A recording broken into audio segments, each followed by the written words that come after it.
ಹೋರಾಟಕ್ಕೆ ಹೋಗಿದ್ದ ನಮ್ಮ ಮಹಾರಾಜರು ಇನ್ನು ಬಾರದ ಊರಿಗೆ ಹೋಗಿದ್ದರಮ್ಮ. ಅಯ್ಯೋ, ಯಕ್ಷರಾಜ ಪಿಂಗಳಾಕ್ಷರನ ಹೋರಾಟದಲ್ಲಿ ನಮ್ಮ ಕಾಳಕೆಯ ವಂಶಸ್ಥ ವಿದ್ಯುನ್ಮಾಲಿ ಸಾವನ್ನಪ್ಪಿದರಮ್ಮ. ಪತಿದೇವ,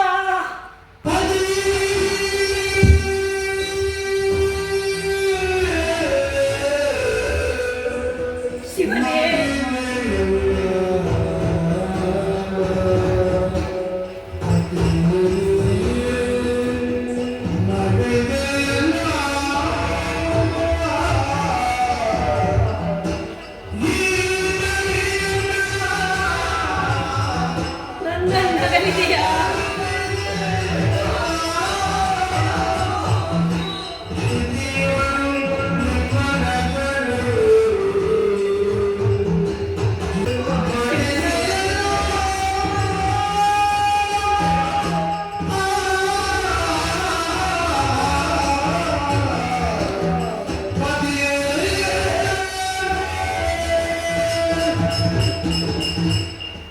ಪತಿದೇವ, ನನ್ನನ್ನಗಲಿದ್ದೀರಾ? ಅಯ್ಯೋ ಶಿವನೇ, ನನಗೇಕಿಂತ ದುರ್ಗತಿ. ದಿಗ್ವಿಜಯಕ್ಕೆಂದು ಹೋದ ನನ್ನವರು ಶುಭ ಸಮಾಚಾರದೊಂದಿಗೆ ಬರುತ್ತಾರೆ ಎಂದು ಭಾವಿಸಿ, ಆದರೆ ಅವರ ಮರಣದ ವಾರ್ತೆಯನ್ನು ಕೇಳುವಂತಾಯ್ತಲ್ಲ.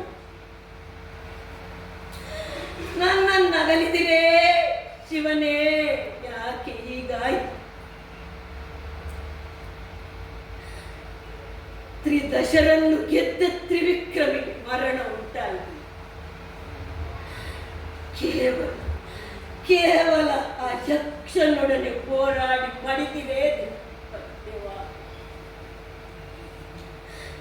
ನನ್ನ ಸೌಭಾಗ್ಯ ಸೂರ್ಯ ಹೋಯ್ತಲ್ಲ.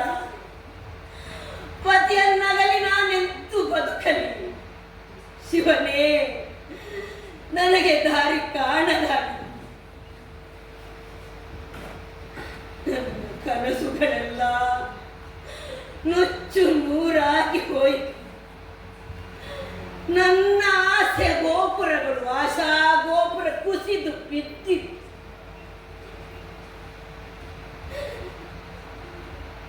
ನಾನು ಅನಾಥಳ,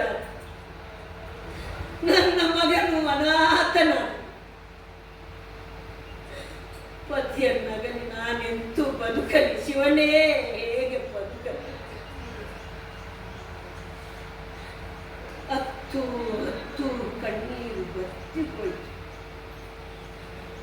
ಅಳುತ್ತಾ ಕುಳಿತರೆ ಸತ್ತವರು ಮರಳಿ ಬರುವರೆ.